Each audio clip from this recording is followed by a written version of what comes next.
Então, eu fui vendo quem que Agora desenha? sim. Ah lá. É Mércia, as imagens. Mércia é artista, a criatura. A gente faz uma parceria, né, Mércia? E vai... A gente tenta divulgar também outros artistas, né? Essas imagens que eu pego, eu sempre dou os créditos das imagens, né? Mas a gente tenta construir contar uma história, né? Que tem a ver a imagem com a mensagem que nós queremos passar e, de uma certa forma, criar uma identidade também, né? De visual, para que as pessoas já entendam o que a gente quer transmitir. Entrou. Foi. Ótimo. Eu acho que a gente pode começar, né? Vamos lá. Deixa eu conectar, então, no Instagram. E vocês me ganharam pelas imagens, viu? Nossa, da hora que eu vi, eu falei, gente, eu preciso... parabéns. Obrigada, obrigada. Essa é a artista mesmo. Bom, agora estamos ao vivo. O pessoal está entrando, começando aí, tem 8 pessoas já. E então vamos começar. Eu e a Fabi aqui da Delágora, né? A Fabi como fundadora e eu cofundadora. E hoje a gente vai voltar ao tema que nós já fizemos a primeira live sobre suicídio, acolhimento à vida. Porém, hoje a gente tem uma convidada muito, muito especial. A gente está muito feliz de receber a professora Karina Okahima Fukumitsu, perdão. Eu vou apresentar. A professora, ela tem uma formação admirável na área, livros publicados e pesquisas, então eu vou fazer um breve resumo aqui para vocês. A professora é psicóloga, gestalt terapeuta, psicopedagoga, pós-doutorado e doutorado em psicologia pelo Instituto de Psicologia da USP, mestre em psicologia clínica pela Michigan School of Professional Psychology, nos Estados Unidos, coordenadora da pós-graduação em suicidologia, prevenção e pós-venção dos processos autodestrutivos e luto da Universidade de São Caetano do Sul, o antigo IMES, que agora é USCIS, coordenadora do programa RAIZE, Ressignificações e Acolhimento Integrativos do Sofrimento Existencial, e coordenadora em parceria da pós-graduação de abordagem clínica e institucional em Gestalt Terapia da Universidade Cruzeiro do Sul. Ela também é autora de alguns livros, vários, como, por exemplo, Programa Raiz, Gerenciamento de Crises, Prevenção e Pós-Venção do Suicídio em Escola, A Vida Não É do Jeito que a Gente Quer, Suicídio e Luto, Histórias de Filhos Sobreviventes, Suicídio e Gestalt Terapia, Perdas no Desenvolvimento Humano, também participou de documentários na HBO Latinoamérica, Outros Tempos Jovens, em coprodução com a Prodigy Filmes, e outro documentário, Ouvidos Calados e Revés de um Parto. E organizou outros tantos livros, ela é muito ativa em várias frentes. E, bom, para começar, a gente, vendo a sua biografia, nos chamou muito a atenção a respeito do programa Raize. Então, a gente gostaria de saber, que vocês contassem para as pessoas que estão nos vendo também, como foi, né, de onde veio a ideia de criar o programa Raize e como ele atua, né, qual que seria o objetivo do programa, professora. Obrigada, estamos muito felizes em tê-la conosco. Primeiro, eu quero agradecer, Mércia e Fabiana, pelo privilégio de estar com vocês, como nosso primeiro contato foi feito e quando eu acessei o site de vocês, eu fiquei encantadíssima com as imagens. E grande parte agora, né, eu sei que a autoria e, né, é tua também, Mércia, de você ser responsável por trazer imagens. Isso me deixou com o coração muito sereno em relação a me conectar com vocês. Então, realmente, é uma oportunidade que eu tenho, né? A gente estava trocando figurinha antes de iniciar, e nós teremos essa parceria, acho que, né, nada é por acaso, e além das imagens terem me encantado, né, eu acredito que a gente precisa se vincular com aquilo que faz sentido, e que esse é o objetivo do programa Raise. Na verdade, a gente pensa que é raiz, né? Até pelas raízes, e eu acho muito bonito isso. Mas eu coloquei o programa, intitulei como Raise, porque Raise em inglês significa elevar, significa levantar. E eu sempre busquei, durante a minha vida inteira, né, buscasse ações que elevassem principalmente a alma humana. Nós, psicólogos, trabalhamos com essa concepção de que a gente estuda o psiquismo e a alma humana. Portanto, raise, para mim, significa elevação daquilo que faz sentido para a alma humana, para ela continuar existindo, principalmente quando foi o artigo que me trouxe e me levou até vocês, porque você trouxe, né, Mércia, quando a gente se contatou, que você leu o meu artigo que saiu na revista da USP, Suicídio Exato. Do Desalojamento do Ser para o Desertor de si mesmo. Então, eu começo a trabalhar com um programa, tentando efetivar um programa que então recebeu o título de Raise, mas é um programa, o que é um programa? É um conjunto de ações que visam realmente a essas pessoas, as existências, a se conectarem dentro delas. É até estranho falar dentro delas, mas eu tenho um pressuposto de que a pessoa, ela não nasce fora dela, pelo contrário, ela, a partir do momento em que ela vai existindo, ela vai tendo um processo que eu chamei de definhar existencial, que é o tal de processo de morrência.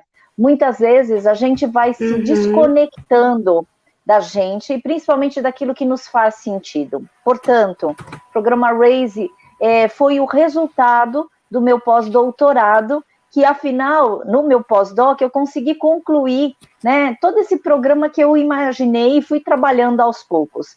Raise também é um acrônimo, e um acrônimo a gente sabe que a gente pega as primeiras letras, né, para a gente formar outros significados. Então, o R significa ressignificações de percepções. O A significa acolhimento. O I significa integrativo. O S, sofrimento. E o E significa existencial. Sendo assim, só para a gente resumir, o Raise significa um programa de ações cujas etapas visam a ressignificação de percepção, principalmente no que se refere ao sofrimento que a gente passa, e acolhimento integrativo do sofrimento existencial.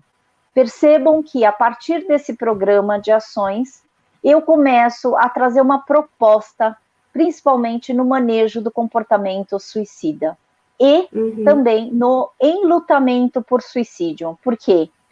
Nos dois focos, que são os dois escopos do meu trabalho, prevenção dos processos autodestrutivos e pós-venção, eu trago um convite para que a gente possa lidar com esses comportamentos suicidas ou autodestrutivos, primeiro, ajudando a pessoa a ressignificar as percepções acerca do sofrimento dela e dos problemas, e se acolher integralmente naquilo que a gente fala de sofrimento existencial. Então, é um jeito um pouquinho mais resumido, né, do que consiste esse programa, e eu trabalho com a concepção do Schneidman, que é o autor base dos meus estudos, e o Schneidman tem um livro que ele traz que Suicide as a Psychache. Eu pego a palavra psychache e traduzo, né, como um sofrimento existencial intenso. Também pego uma partezinha dessa palavra psychache e pego a palavra ache, que nós sabemos que em inglês significa dor. Gostei um dia de ter ouvido uma frase que horas atribuem para o Carlos Drummond de Andrade, ora para outros autores, mas eu recebi como se fosse um ensinamento dele, que toda dor é inevitável, mas o sofrimento é opcional. Isso quer dizer que, a partir da palavra ache, eu crio 4 fases deste programa? Quais são as fases deste programa? Acolher, cuidar, habilitar para equilibrar. Então, vejam bem, eu estou falando de um programa cujo objetivo é elevar a existência humana para que ela possa se conectar com ela mesma, para que ela possa ressignificar as percepções acerca do sofrimento dela, para que ela aprenda a se acolher integralmente em relação ao seu próprio sofrimento existencial, e quando ela se acolhe, ela pode, consequentemente, se cuidar, se habilitar, porque essa live, por exemplo, ela tem o objetivo de trazer habilitações, no sentido de capacitar as pessoas e trocar informações sobre uma possibilidade que a gente tem de manejo, né, para a gente chegar, né, num equilíbrio. Agora, veja bem que esse equilíbrio não tem nada a ver com o equilíbrio pleno, porque o equilíbrio pleno acontece quando a gente está morto, né? A gente sempre está se refazendo. Bom, acho que é isso. Não sei se eu consegui explicar ou confundi mais ainda. Muito! Mas o objetivo... Não, conseguiu explicar muito, muito além daquilo que a gente tinha compreendido, inclusive, né? Toda a significação do nome. Fabi, você tinha uma pergunta, né, referente justamente a uma das pesquisas. Eu estou muito feliz com essa live, né? Feliz de poder conhecer Karina, mesmo que seja virtualmente, né, Karina? Fiquei encantada lendo seus trabalhos, né? Enfim, o site, tendo informações sobre, enfim, né, sobre você e o que você faz, porque eu acho que é uma temática extremamente, digamos assim, delicada, mas que a gente precisa falar, não é? A gente tem que falar do suicídio. A gente, digamos assim, é uma realidade que, enfim, acomete todos os lugares, todas as culturas, não é? Então, embora seja um tabu, eu acho que esse momento a intenção também é essa, poder levar, né, poder falar de uma forma, digamos assim, falando de suicídio e ao mesmo tempo, como você diz, poder articular morte e vida, né? Eu acho que você traz muito isso, à medida que também a gente fala de vida, quando está falando de morte.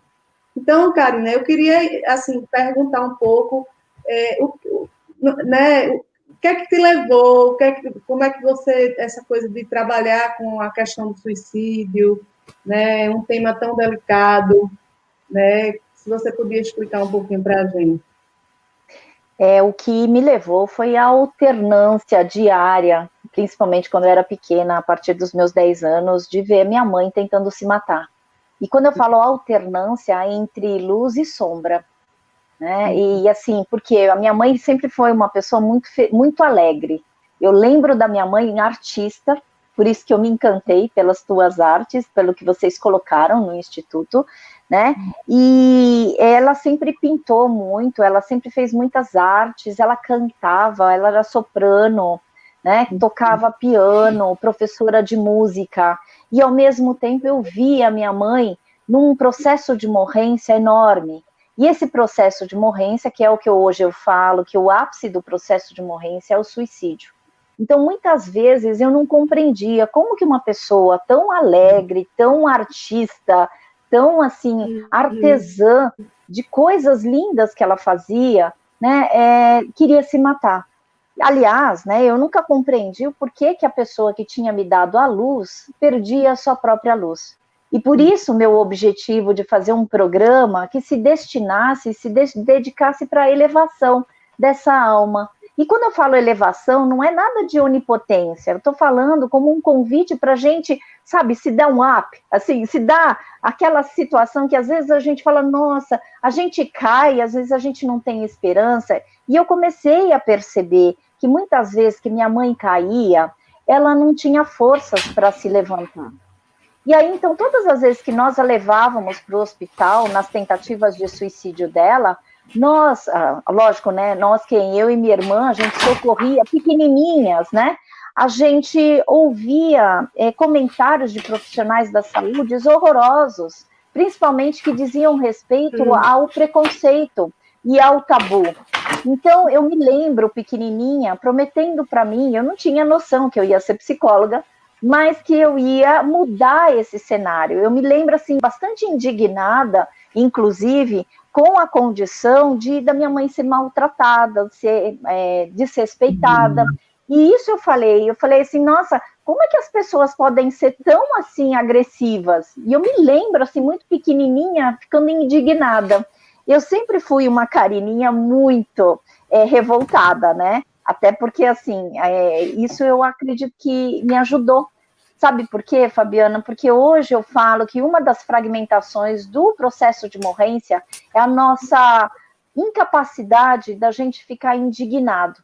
Quando a gente se cala, quando a gente é machucado, quando a gente é ofendido, quando a gente recebe insultos e desarmonias relacionais acontecem, obviamente, a agressividade que a gente poderia falar no sentido da gente ficar indignado e falar aqui não mais, a gente volta contra a gente. E aí, então, eu fui compreendendo que esse é o caminho do processo autodestrutivo. Em vez da gente matar aquilo que está provocando sofrimento na gente, a gente acaba se fazendo mal e se ferindo. E aí, então, essa tem sido a minha luta, da gente entender que, assim, ao mesmo tempo que a gente se machuca, a gente se cura, a gente se cuida, né? Então, por isso que eu fui, ao longo da minha infância e da minha adolescência, e principalmente agora, que eu estou, né, chegando à fase quase da fase de velhice, né? Eu acredito, estou chegando lá com os meus 50 anos, hoje eu falo como que vale a pena a gente acreditar que é na alternância que a gente se cuida, que a gente encontra um equilíbrio. Aproveitando esse finalzinho da sua fala, eu vi assisti uma entrevista, eu assisti várias, então eu acho que essa foi no YouTube, que você falou um trecho que a respeito, né, de perguntar se a pessoa que comete o suicídio ou tenta cometer o suicídio, né, além de todas essas questões que a gente está falando do preconceito das pessoas que atendem, das pessoas que estão em volta, né, é possível que até quem próximo também não compreenda direito o que esteja acontecendo, e aí você falou uma parte que muitas das vezes a pessoa não quer se destruir, né, cessar a vida, mas que ela quer matar uma parte que dói, né, acho que foi alguma coisa mais ou menos disso, não o todo. E eu achei muito bonito, e queria que você dissesse um pouco mais sobre isso, porque quando a gente fez a nossa primeira live sobre o suicídio, primeiro que assustou um pouco, né, então a gente conversou muito para poder divulgar o tema, porque nós sabíamos o quanto é delicado e o quanto tem de tabu, né, tem uma lista gigante, né, para tentar desmistificar e coisas do tipo, quem quer se matar, se mata, né, não fica tentando, e eu também vi seu relato, né, dessas vezes que sua mãe ia, voltava, fala de enfermeiro, coisas assim.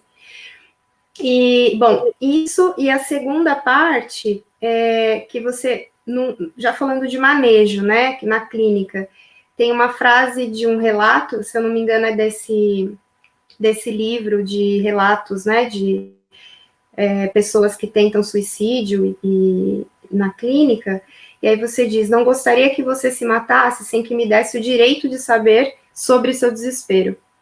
Então, acho que vem o acolhimento, mas é de uma sabedoria essa fala, né, que a pessoa diz que parece que você mandou apenas uma mensagem de texto, e a pessoa leu a mensagem e cessou ali, pelo menos naquele momento, né, não foi até o ato de desespero. Então, é com essas duas frases aqui que foram uma das que mais marcaram toda a leitura e pesquisa que a gente foi fazendo no decorrer desses dias.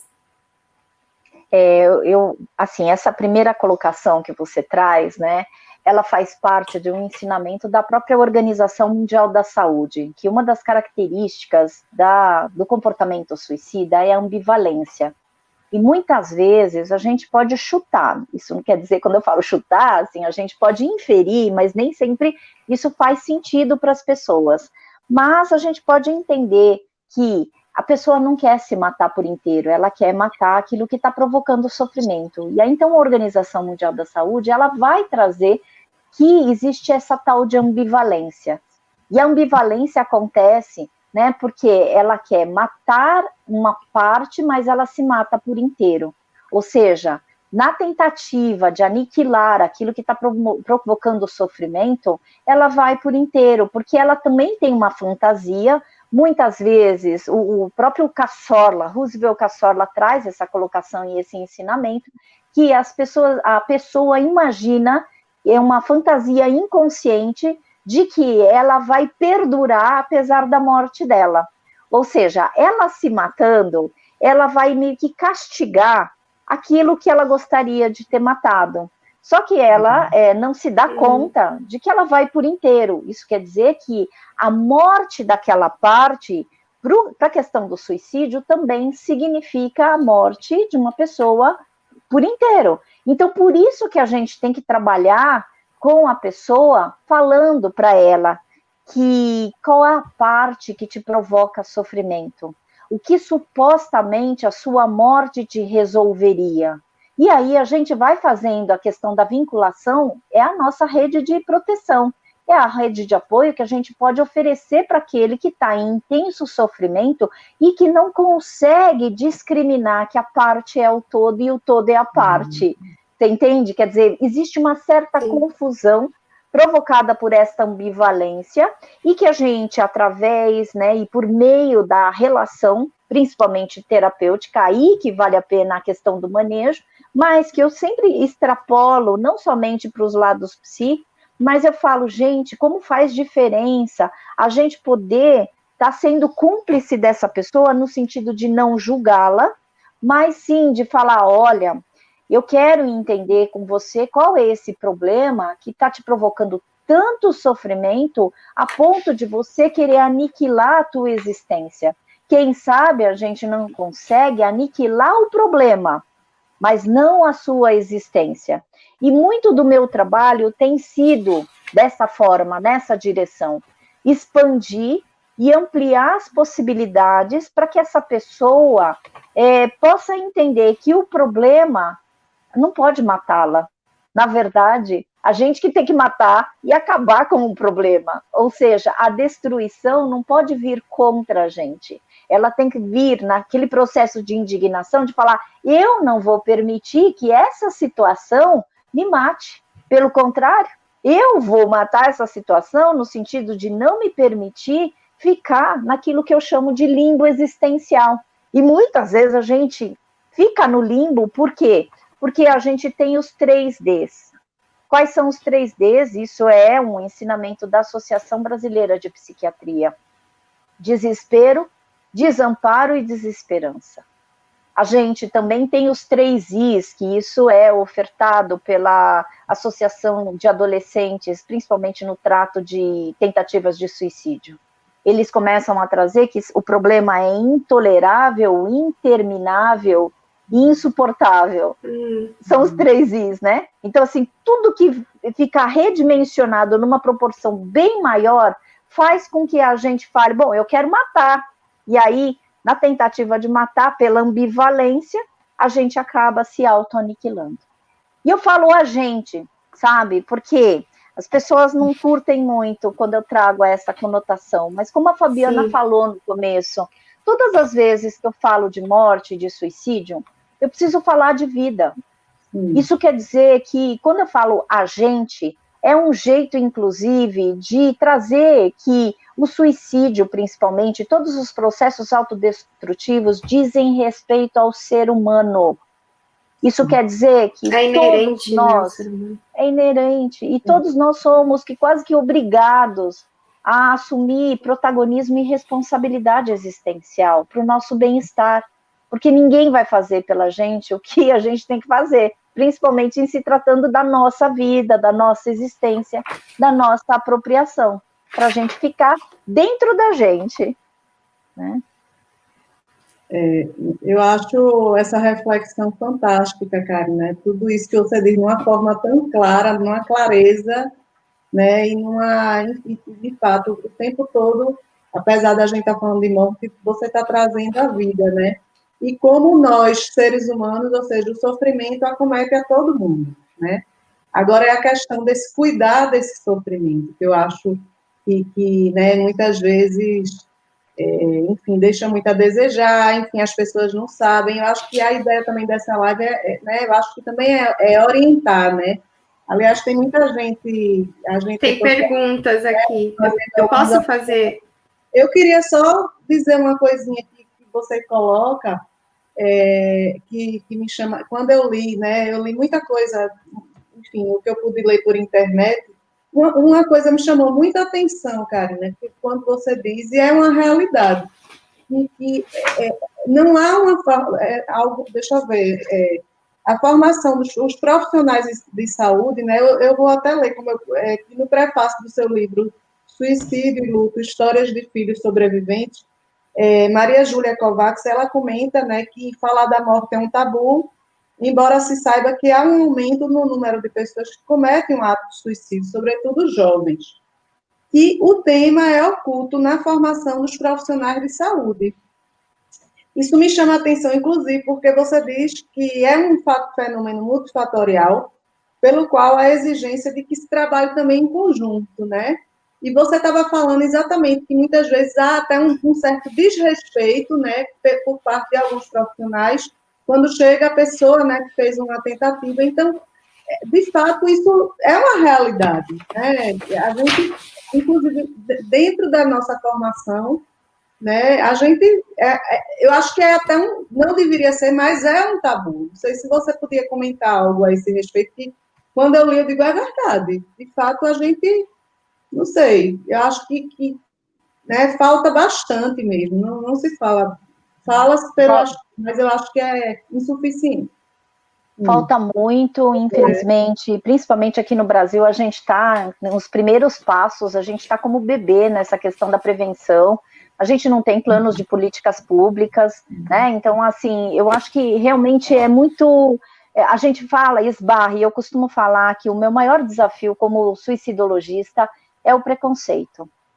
Eu, por acreditar que eu era a única pessoa que tinha a ver com essa ligação de tentativas de suicídio, eu tive muitas dificuldades, inclusive, então eu naquela sensação de menina, né, que queria mudar um pouco essa forma da gente tratar, principalmente, eu queria, na verdade, proteger a minha mãe, né, então a menina que quis proteger a mãe, hoje é coordenadora de uma pós-graduação em suicidologia.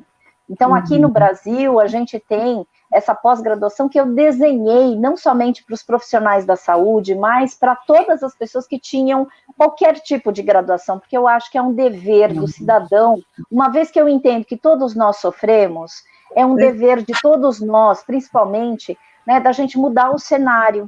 Porque quando a gente entende que a prevenção tem que ser prática diária, e o que eu falo de prevenção? É a gente encontrar formas de acolher o sofrimento existencial.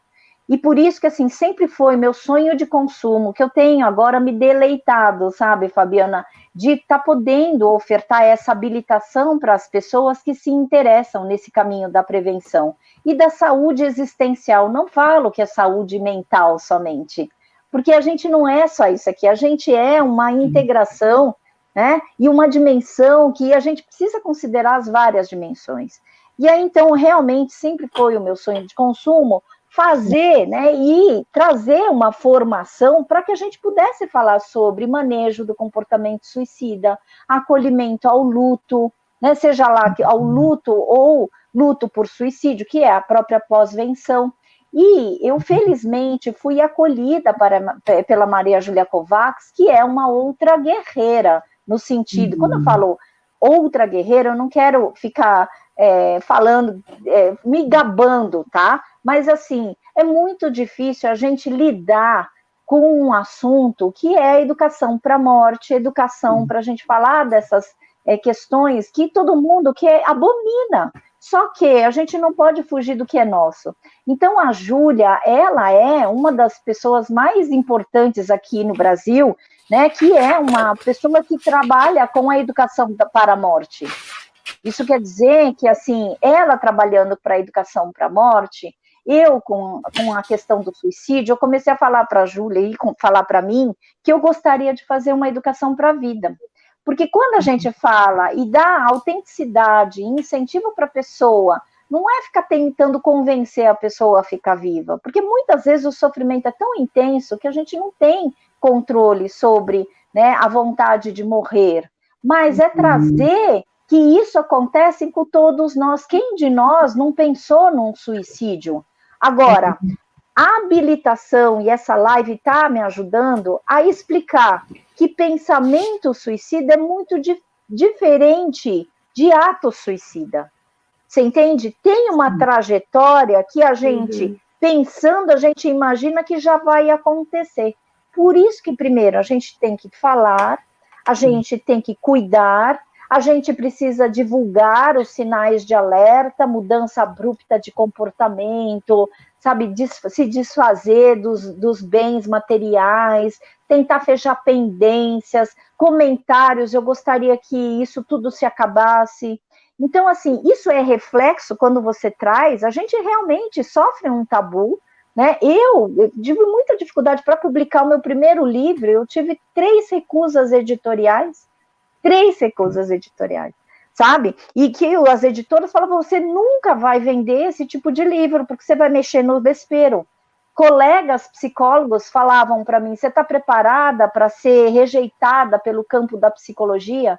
Porque você vai mexer num assunto que ninguém vai querer conversar, que ninguém vai falar. Hoje, aquele livro que eu recebi 3 recusas, obviamente, eu comecei a fazer autoria autônoma, produção autônoma, eu estou na 3ª edição. É o meu carro-chefe, que é o Suicídio Gestalt Terapia. Então, assim, você vê, e esse livro foi para incentivar as líderes acadêmicas a gente falar sobre esse assunto. Porque o meu sonho também era ter tido alguma aula que me explicasse, se minha paciente chegasse e falar, eu quero me matar, o que eu ia fazer? O que eu faço? É isso. Indo um pouco de encontro, porque tem bastante gente participando aqui, mandando perguntas, elogiando. Patrícia Pereira, perfeito, doutora. Gabriela Mello, boa tarde a todos. Muito bom. As pessoas agridem e desprezam o suicida.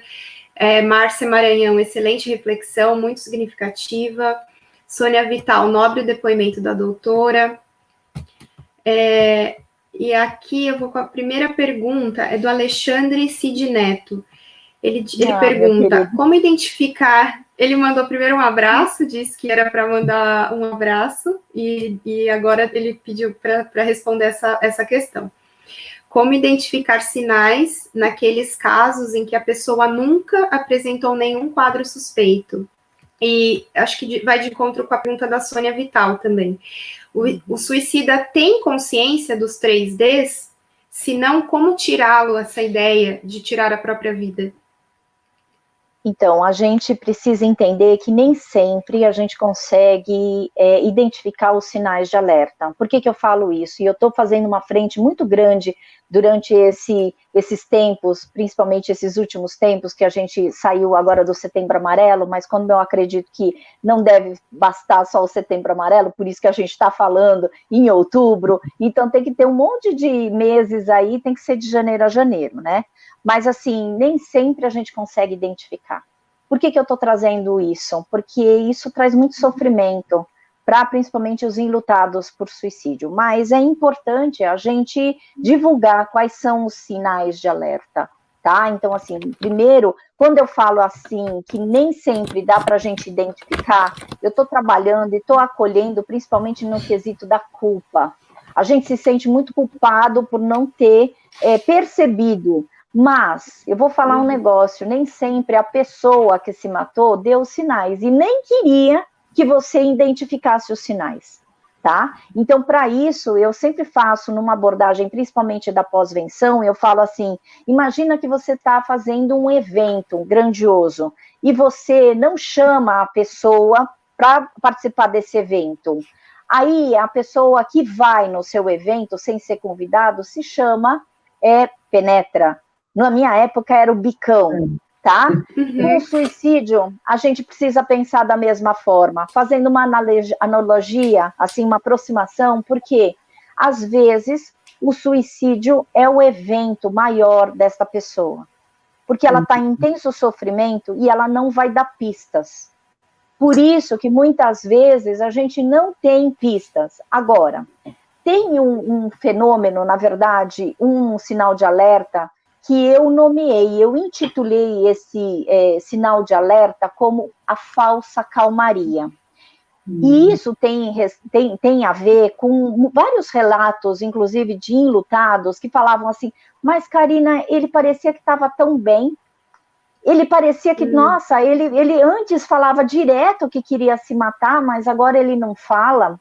Isso eu nomeei pela falsa calmaria, como falsa calmaria, porque várias pessoas nomearam, só que aí você vai vendo o histórico, e aí isso se constitui num dos sinais de alerta principais, tá? Que é transtorno mental mais tentativa prévia de suicídio.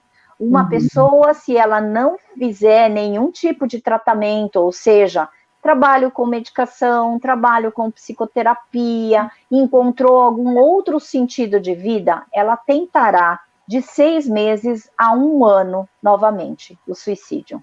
E é isso que é a falsa calmaria, porque o que dá para estranhar é que uma pessoa que falava e tentava o suicídio e que provocava uma certa comunicação de sofrimento, de uma hora para outra para de falar. Vejam bem, se a gente não tem nenhuma ressignificação, isso é o que eu nomeei de falsa calmaria. E aí, por quê? Eu assisti, quando eu estava estudando, e esse termo e esse sinal de alerta, eu trouxe como uma possibilidade da gente compreender que é talvez um dos sinais mais, né, importantes, porque eu assisti um filme chamado Twister, e aí, nesse filme, que são os caça-tornados, me passou uma parte do filme muito interessante, que quando estava tudo uma calmaria, as pessoas achavam que o tornado tinha passado, e eles abriam as portas e saíam. E, na verdade, é porque eles estavam no olho do furacão. Então, quando eu vi esta parte do filme, eu falei, é isso que eu vou falar e é isso que eu vou nomear como a falsa calmaria, que é o que a gente vai precisar prestar atenção. Sinal de alerta é esse.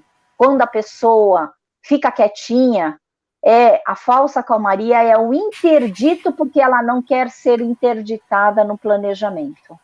E aí o que a gente pode fazer? Sempre observando esses sinais de alerta, e esse querido, né, Alexandre traz, como é que a gente pode identificar o que não é identificável, né? Acho que a gente sabe agora, com esta informação desses sinais de alerta, mas a melhor forma de identificar é você perceber, e aí você não precisa ser profissional da saúde, Alexandre, é perceber que existem mudanças. Se uma pessoa apresenta mudanças, às vezes a gente pode tentar se aproximar. E isso não é a garantia que ele vai poder abrir com você que ele está querendo se matar. Isso quer dizer que, assim, a gente tem que parar de pensar que prevenção significa previsão e evitação. Porque traz muito mais dor se a gente falar que a gente tem que se tornar agora especialista, né, em identificação de pessoas. Agora, a aproximação e o acolhimento é a melhor ação que você vai fazer. Então, você se abre para o diálogo e você ajuda a pessoa também a ter encaminhamentos, porque não adianta você só fazer acolhimento e ter escuta empática, e você tem que falar para a pessoa, me ajuda a te ajudar. Esse é um encaminhamento e direcionamento, porque muitas vezes eu posso acolher e fazer a maternagem, mas eu também preciso ajudar a pessoa. Escuta, vamos procurar ajuda. Vamos procurar uma psicoterapia, vamos procurar um médico, vamos procurar algum jeito de você não ficar nesse breu, né? Porque ficar no breu não é nada gostosinho, concorda? Aí a pessoa fala, sim. Então eu falei, me ajuda então a te ajudar. A gente vai sair juntos. O Alexandre contribuiu de novo aqui com a nossa live. Ele faz um relato aqui. Ele diz, meu filho biológico tinha transtorno bipolar do grau psicótico e cometeu suicídio em 24 de junho de 2019. Meu enteado, que não tinha nenhum quadro patológico e também cometeu suicídio 29 dias após meu filho. Pode ter ele se motivado pela atitude de meu filho? Essa pergunta a gente também trouxe na outra live, muita gente perguntou sobre um possível contágio social, que talvez por isso as pessoas não falem, porque elas acham que pode causar um efeito em cadeia, né? Principalmente na adolescência. Aí trouxeram um exemplo daquela série do Netflix, que foi super polêmica, né? Que a menina relatava nas fitas, 12 passos lá. Então, eu acho que a adolescência é um período também, né, que é um alerta. E a gente, como eu estava falando mesmo, o número tem aumentado. Você traz um dado aqui numa pesquisa do Mapa de Violência de 2014, que os jovens no Brasil, na América Latina, entre 1980 e 2012, a taxa de suicídio cresceu em quase 63% no Brasil, tornando-se a terceira causa de morte no país, depois de acidentes de trânsito e homicídios. Então, acho que é super pertinente também esse relato, né? Então, hoje em dia, é a segunda causa, depois do acidente. Então, assim, assim, tem apresentado aumento, infelizmente, né? Só para falar dessa questão do contágio, eu particularmente não acredito no contágio, porque contágio significa adoecimento, concorda? Se eu me contagio, é sinal, a gente está vivendo uma pandemia que é contagiosa, não é? Então, assim, se eu falo que suicídio é contagioso, eu estou adotando somente uma perspectiva de adoecimento psíquico, o que eu não considero. Eu sempre trago a proposta da gente pensar que o suicídio é multifatorial. Isso quer dizer, mas assim, eu não elimino e não descarto a ideia de que a gente, algumas situações, alguns suicídios, eles influenciam pessoas que já estão em vulnerabilidade, sabe? É como se eu falasse para você assim, influência existe, agora determinismo não. Quando a gente fala que o suicídio é contagioso, primeiro, suicídio não passa nas nossas veias. Felizmente, eu fui uma pessoa que precisei acreditar nisso, né? Porque se passasse, aí seria hereditário, logo eu também morreria. Mas a gente precisa sempre considerar, principalmente com as questões humanas, a gente tem que considerar as singularidades das existências, concorda? Porque senão a gente começa a colocar todo mundo no mesmo pacote, a gente começa a entender que todo mundo vai agir do mesmo jeito, e a generalização humana, eu acho que isso é muito perigoso. Então, quando a gente fala que os suicídios, eles são contagiosos, porque um suicídio aconteceu numa família que a gente está inferindo que acontecerá na família inteira, com todos os membros, e isso não é uma verdade. O que vai diferenciando? Primeiro, vai influenciar pessoas em vulnerabilidade, mas também diz respeito a uma modalidade de aprendizagem que a gente chama, principalmente a psicanálise traz isso, uma transmissão psíquica transgeracional. Isso quer dizer, a modalidade de enfrentamento disfuncional para as nossas adversidades é o que vai sendo aprendida, principalmente em famílias, em pessoas que conhecem, pessoas que já se mataram. Então, essas modalidades de enfrentamento, e um dia eu entrevistei uma das minhas das minhas depoentes do pós-doutorado, trouxe, meu pai se matou, e quando um suicídio acontece numa família, ele abre as portas para que outros suicídios aconteçam. Por quê? Essa modalidade de enfrentamento vem como a primeira ideia, e a primeira ideia é de que se meu pai se matou, se minha mãe se matou, é sinal que eu posso enfrentar a minha dificuldade, meu problema, me matando também. Aí vem o pensamento suicida, por isso que eu falei para vocês que, assim, faz parte do ser humano, o suicídio, uma morte que diz respeito ao humano, né? Então, esse pensamento, ele pode ser acrescido de várias outras características. Pensamento rígido e uma certa impulsividade na lida quando a gente enfrenta desespero, desamparo e desesperança. Eu vou ler aqui a outra pergunta, continuar, que as pessoas têm bastante Tem Sônia Vital, né? Ela diz, a maioria dos suicidas procuram de livre vontade ajuda, ela faz essa pergunta, procuram de livre vontade ajuda. Uma vez que aqueles que são próximos têm dificuldade em receber um sintoma. Entendeu, Karina? A pergunta? Não entendi. Eu acho que cortou, Fabi, a sua... Eu vou reler. É Sônia Vital, ela pergunta, a maioria dos suicidas procuram de livre vontade ajuda, uma vez que aqueles que são próximos têm dificuldades em perceber um sintoma? Não, dificilmente. Às vezes, assim, a gente foge realmente daquilo que é mais nosso dever de procurar ajuda, de achar que a gente vai ser ajudado, tá? Muitas vezes as pessoas feridas são aquelas que mais resistem, né? E aí, assim, porque tá machucado, essa pessoa não vai procurar, e muitas vezes a resistência, ela conta, ela é também um ato de comunicação. Então, o que a gente pode fazer pelo aquele que não aceita ajuda e que não procura? A gente tem que falar, olha, eu tô com você. Eu gosto muito de um termo que eu aprendi com Edson, né, que é meu amigo lá, gerente do CAPES da cidade Ademar, e ele é professor da pós-graduação. Quando eu fui fazer consultoria lá na cidade Ademar, lá no CAPES, ele começou a trazer um termo muito interessante que a gente nomeou de efeito sentinela, tá? E é isso que eu começo a trazer como convite.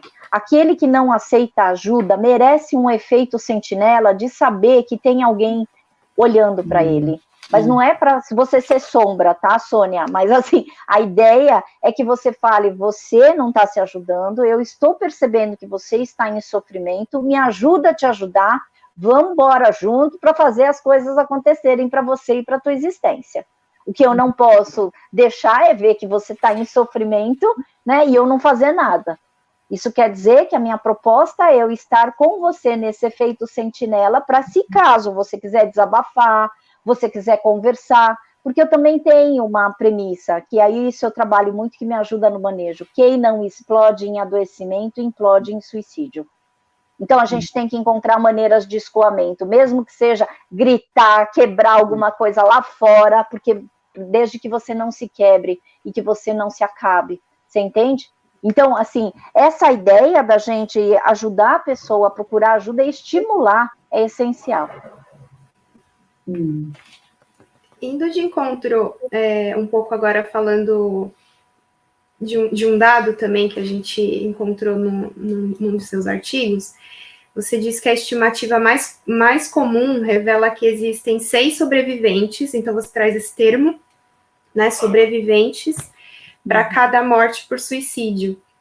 Então, em cima desse dado aqui, eu acho que a gente poderia falar um pouquinho do que seria, então, a pós-venção, né, e como esse manejo do luto para as pessoas, e são muitas pessoas, né, que de uns atinge no mínimo 6 pessoas, eu acho que essas pessoas que ficam também, imagino que não tenha muito espaço para que elas vivam o luto dessa pessoa, porque se é um tabu de falar do suicídio, né, imagina viver o luto de um filho, ou de um ente, ou de alguém próximo, do dia, né, que tem que haver dessa pessoa que se foi, mas por ser uma morte muito violenta e quase não aceitável, né, eu imagino que os que fiquem devam sofrer um luto diferente, um luto distinto do qual a gente está acostumado. Então, eu até te agradeço, Mércia, por você estar trazendo esse assunto, porque, felizmente, eu estou tendo a oportunidade de atualizar esses dados. Porque esses dados que falam que a cada morte por suicídio traz um impacto de 5 a 6, está extremamente desatualizado. No meu livro Sobreviventes Enlutados por Suicídio, que eu publiquei o ano passado, que é o resultado do meu pós-doc junto com o programa RAISE, que também eu publiquei o livro. Eu fiz uma pesquisa e mais atualizada, a gente tem o Bergman, que fala que são 32 enlutados, e eu tenho também uma sociedade, que é Survivors, né, que é uma associação de sobreviventes enlutados por suicídios, que falam num número de 115 pessoas impactadas. E aí não diretamente, obviamente, mas assim, se a gente, acho que dá para entender que o impacto é muito maior, porque não é só o impacto direto na família. A gente, social, hoje em dia, né? A gente fala social, então assim, a gente conhece pessoas que se mataram, a gente conhece pessoas que tiveram pessoas que se mataram, isso quer dizer, eu acredito muito mais nesses números, tá? E número, para mim, primeiro porque eu tive a inflamação cerebral, então assim, eu perco a noção de números, tá? Então, assim, eu estou dando uma certa desculpa para mim, mas, assim, eu não acredito, porque, infelizmente, principalmente aqui no Brasil, existem subnotificações, né, de mortes por suicídio, e eu acredito que no mundo também, mas, assim, estou falando o escopo Brasil, e também eu acredito muito mais nessa questão de que tem uma abrangência muito maior. E quando a gente fala sobre isso, aí, então, por isso que se faz necessária as ações da pós-venção. O que é uma pós-venção? É um termo cunhado pelo Schneidman também, que ele começa a trazer a ideia de que muitas pessoas, os enlutados, que são os sobreviventes, né? Aqui a gente traduziu como sobreviventes, e eu estou preferindo enlutados, porque tem uma baita confusão com sobrevivente agora aqui, que todo mundo fala que sobrevivente é aquele que tentou o suicídio e a morte não foi consumada. Então, lógico, né? Quando a gente fala sobreviventes de uma situação difícil, né? A gente imagina. Só que para o Schneidman, sobrevivente se direciona especificamente para o enlutado por suicídio. E o enlutado por suicídio, acreditando nessa estimativa de 115 pessoas impactadas, também pode ser aquele que estava andando na rua e viu um corpo na sua frente caindo. Aquele que estava dirigindo, né, o trem e que alguém se matou. Quer dizer, você viver o impacto da morte de uma existência, né, é extremamente traumatizante. Isso quer dizer que, então, a gente precisa se preocupar, e principalmente pelos ensinamentos do Schneidman, que a gente precisa desenvolver ações para minimizar, se é que daria, mas para acolher esse sofrimento que é esse enlutado. E aí, então, eu crio no meu doutorado, que aí, então, você tem essa ideia de 6 pessoas impactadas, que foi escrito em 2013. Então, felizmente, eu estou podendo atualizar com vocês. Mas, em 2013, eu crio uma proposta e uma pergunta: quem mata quem quando um suicídio acontece? Por quê?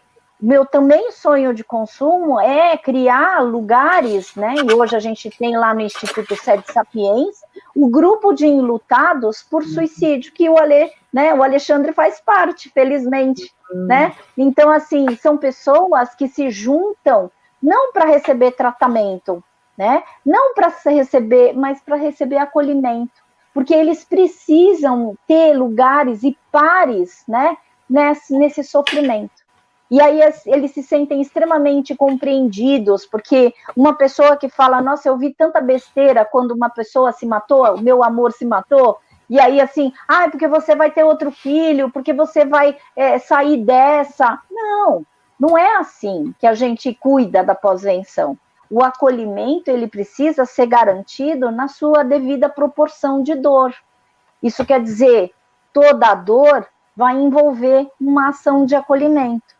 E aí você não pode, e aí é uma outra frase que eu tenho, o sentido é do sentidor, aquele que sente a dor. Só você sabe a dor que você sente e ela precisa ser legitimada. E isso é uma das principais ações da pós-venção. Legitimar e confirmar a dor daquele que foi impactado pela morte e pelo suicídio de uma pessoa querida. Karina, tem algumas perguntas, mas só eu acho essa questão que você diz dos números, muitas vezes eu até lendo, né, um artigo seu que no jornal da USP, né, que você fazia até uma certa crítica, né, com relação a essa coisa dos números, porque às vezes eu até tenho aqui números de suicídios na Espanha, a gente está falando do Brasil, mas já que a gente está na Espanha, em 2018, 3.539, apesar de que a gente pode haver uma subnotificação, com certeza, né? Porque alguns são tidos como acidente, enfim, são 10 suicídios ao dia, mais ou menos, né? Aqui na Espanha. Taxa da Europa. Aí, o que você diz, que eu achei bem interessante, é que você diz o seguinte, que os suicídios não estão apenas vinculados à doença, mas ao sofrimento existencial, né? Aí você diz que há uma epidemia, né, nesse território da compreensão dos suicídios, a epidemia da cegueira branca, que você menciona a Saramago. Aí eu achei bonita essa tua... Queria que você pudesse explicar Analogia. o que é essa epidemia, essa cegueira branca, o que é isso? É um dos livros mais fortes que eu já li, foi esse livro, Ensaios de uma também. Cegueira, do Saramago. E aí, assim, uma das personagens, ela enxergava tudo, o que as pessoas não enxergavam. E aí, assim, o sofrimento que o fato dela enxergar trazia era enorme. E hoje eu vejo, né, que a maior cegueira que a gente tem é a gente não olhar para essas questões do sofrimento. Por isso que em grades curriculares a gente deveria, principalmente as infantis, né, da adolescência, das aulas mesmo, acho que a gente deveria incorporar aulas de desenvolvimento socioemocional, sabe? Sobre as emoções, sobre lida de dificuldades, né? Não é só ficar falando de situações aí que acontecem só em temas, é a gente trazer, né, qual é esse significado para as próprias crianças, ou qual é o significado desses adolescentes, deles não serem ouvidos, deles não se sentirem pertencentes. Olha quanta coisa, né? O que a gente pode fazer para gerenciar uma crise? Quando a gente fica com raiva do parceiro, a gente faz o quê? Vai matar? Não. Vai se calar? Também não. Vai chorar? Não só isso. A gente precisa encontrar maneiras e expandir essas maneiras de enfrentamento. E assim, realmente, meu outro sonho de consumo é que nas grades, né, curriculares de escolas, que a gente possa ter essas matérias. Por quê? A gente vai fazer a prevenção, e por isso que eu acho que eu coloquei aí, eu coloquei que a cegueira está sendo na questão de que a gente está olhando para o sofrimento, só que a gente não está dando a ferramenta. Às vezes a gente acha que tem que chegar com um kit emoção para a pessoa, e principalmente para os jovens, né, e deixar pronto. Não, a gente precisa ajudá-los a lidar com as frustrações, com as dificuldades. E como é que você vai ajudar? Não é oferecer uma aula sobre frustração, é conversar com eles sobre aquilo que traz frustração e provoca. Sabe aquela história, não dá o peixe, mas ajuda a pescar? Mas aí não é só dar a varinha, é ficar junto. E é essa que é a cegueira que eu falo, sabe? Que muitas vezes a gente fala, está sofrendo, a gente está preocupado com os números, mas o que está sendo feito? A gente está arregaçando as mangas. É a prática diária, né? Então, assim, o que a gente está podendo fazer para os nossos jovens, né? De fato, né? Não é só ficar conversando sobre as dificuldades, é fazer junto. E é que isso, a pandemia trouxe, né, uma oportunidade da gente estar muito próximo dos nossos jovens. Eu, quando falo nossos jovens, eu felizmente estou aqui em casa, estou com os meus filhos aqui dentro de casa. Isso quer dizer que é uma prática diária, não só ficar trabalhando e fazendo, né, as lives e fazendo artigos, não é isso. É olhar aquele efeito sentinela que está podendo ser possível neste momento. Aproveitando o tema da pandemia, tem pergunta referente a isso, a gente também já está encaminhando aqui para uma hora de live, então vamos terminando as perguntas e vou tentar usar a participação de todo mundo, porque tem muita gente mandando pergunta para a gente, observação também. A Márcia Maranhão, ela enviou uma pergunta assim: quando uma criança de 11 anos declara na pandemia medo de morrer, o que significa? E a Ditinha Bueno Maglio, sim, em plena pandemia, a criança de 11 anos declara, né, que tem medo de morrer. E a Ditinha Bueno Maglio mandou uma observação também, dizendo: trabalho na instituição de ensino, o ano passado tivemos 3 casos de suicídio de adolescente, o impacto é realmente um assunto que deve ser considerado, o reflexo na comunidade estudantil foi um momento complicado também para a instituição. Então, falando da pandemia, porque é o que você mesmo está falando, os jovens estão em casa, as crianças, e ainda já é possível mensurar esse impacto? Ainda né? não, a gente não tem... a gente não tem dados, aliás, assim, os dados que nós temos, surpreendentemente, falam que os números de suicídios diminuíram, tá? O pessoal do CVV falou que não tem tido um aumento de procuras, mas dá para a gente pensar que o aumento dos adoecimentos, principalmente os mentais, aumentaram, né, acontecerão, né? E aí, por consequência, se a gente não cuidar desse sofrimento, aí a gente vai ter um número expressivo de aumentos de suicídios. Mas, respondendo à pergunta da Márcia, o que falar para uma criança de 11 anos, né, que fala que tem medo de morrer? É o que você pode falar para você, adulta, que você também tem medo de morrer. É confirmar, é justíssimo, porque a gente está praticamente há 7 meses com este medo de morrer, porque a gente está sendo ameaçado na nossa imunidade. Isso quer dizer que não adianta a gente falar que o medo é da criança de 11 anos, o medo é nosso, diz respeito a gente. Então, a melhor forma de você, talvez, como sugestão, se é que eu posso dar, mas assim, de você falar, eu também tenho medo. E que a gente vai fazer de tudo e um pouquinho mais para a gente aprender a se preservar. E o que é se preservar? Tá? Sair de máscara, usar álcool gel, lavar as mãos, você não ficar ainda, você entende? Porque isso é uma consciência que eu tenho. Quanto maior é a ameaça, maior tem que ser a sua proteção. Se você tem medo, você precisa se cuidar. O medo é um sentimento muito importante para um ser humano. Portanto, cuide-se, Márcia, né? E assuma também o seu medo e confirma para esta criança. Eu também tenho medo, mas o que a gente pode fazer contra este medo?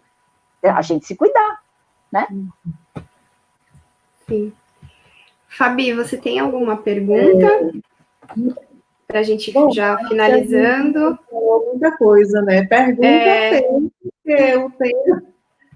Mas eu acho que eu só queria, assim, se Karina pudesse falar, porque me chamou muita atenção, Karina, quando eu li, fui ver sua página e tal, que você se diz a educadora dos pés descalços, que eu achei lindo e não sei a forma como você, né, aqui, todo o seu depoimento ali, enfim, mas eu queria escutar da tua voz, né, que é diferente quando a gente está com a pessoa a ler, né, enfim, achei muito interessante o que você colocou, enfim, queria escutar um pouco. A educadora dos pés descalços teve a sua origem quando eu tive a inflamação cerebral, né, e eu perdi os meus movimentos, e eu prometi que se Papai do Céu me desse a oportunidade de me ficar em pé, com os meus próprios pés, e me lembrasse de tudo aquilo que eu tinha estudado, porque obviamente com a inflamação cerebral eu esqueci várias coisas, inclusive de mim, né, então se Deus me permitisse eu estar viva novamente, e que eu ressurgisse, né, com uma experiência de que eu pudesse contar da minha vida, da minha história, né, e trazer um ponto de luz, na verdade, como uma inspiração, não como uma referência, mas como uma inspiração para que outros pudessem se elevar. Hoje eu sou uma pessoa que estou elevada, né, então eu estou, né, elevada na minha consciência existencial de que eu estou aqui a serviço, não sei do que, mas de trazer um pouco mais de esperança para as pessoas. E promessa é dívida, né, Fabiana? Então, assim, todas as vezes que eu entro em solo sagrado, consultório, aula, né, palestra, curso, eu entro com os meus pés descalços para reverenciar a possibilidade de eu estar em pé novamente e de eu estar levando, né, tudo aquilo que eu aprendi e me dediquei minha vida inteira. Então, essa é a educadora dos pés descalços. E aí depois eu descobri que é uma parte bíblica, né? Que aí então, né, eu não lembro de quem que era, mas assim, que entrou e tirou as sandálias para entrar em território sagrado. Eu sempre acreditei que sala de aula é sagrada e consultório também. Porque é tudo que eu me treinei para ser professora, educadora, né? E psicoterapeuta e psicóloga. É isso. Essa é a educadora dos pés descalços. Esse relato, ele com certeza fecha com chave de ouro a nossa live, né? É muito bonito. A gente realmente queria ouvir de você contando para que pudesse alcançar mais pessoas, né? Bom, a gente quer agradecer de novo, foi ainda mais especial, né? Você foi muito acessível, muito pronto, assim, respondeu muito rápido para a gente, disponibilizou os materiais todos de uma forma muito gentil, né? Ajudou a aprovar as artes que sairiam também para divulgar a live, e com muita prontidão e muita gentileza. Então, é um prazer gigante ter recebido, ter feito essa live. E para lembrar que ela vai ficar disponível na nossa página do Facebook, depois vai subir no YouTube também, para quem quiser compartilhar. Tem muita gente dando parabéns, agradecendo, dizendo que o tema é super importante, e a gente está muito feliz. Eu estou muito feliz, a Fabi também, e muito obrigada, professora, por ter acolhido o nosso pedido. Eu que agradeço. Eu acho que experiências como essa elevam a nossa alma. Então, assim, vocês duas sempre foram muito queridas, você especialmente, Mércia, que me convidou e a gente ficou trocando figurinhas. E, assim, que seja a primeira de muitas situações que a gente vai fazer trabalho juntos. Tá? Sucesso. Obrigada. Aí, né? Eu achei lindo de novo, sucesso nas artes, sucesso em tudo que vocês fizerem aí. Muito obrigada. Então, espero agora que a gente continue o trabalho em conjunto, né? Continuaremos. Tá ótimo, então. Muito obrigada. Obrigada, pela sua disponibilidade, né? Você já disse, mas eu acho que foi, além de uma live, foi uma experiência. E como você disse no começo, nada é por acaso, né? Eu acho que, quem sabe, a gente daqui vamos colher alguns frutos, né? Com certeza, né? Isso aqui já, o feedback que a gente está tendo aqui dos nossos... Está sendo muito gratificante ler todos os comentários. Já diz bastante. Obrigada, Que delícia. Eu vou tirar quando a semeadura é cuidada, a gente cultiva e talvez, né, usufrua dos frutos. Que lindo. Eu vou tirar uma foto nossa aqui, vocês podem dar um sorriso para eu poder publicar depois. Deixa eu ver. Ótimo. Então tá bom, muito obrigada. Obrigada a todo mundo que entrou na live, mandou pergunta, observação. Vou encerrar. Beijo, tchau, tchau. Tchau, gente, até. Obrigada, gente. Obrigada.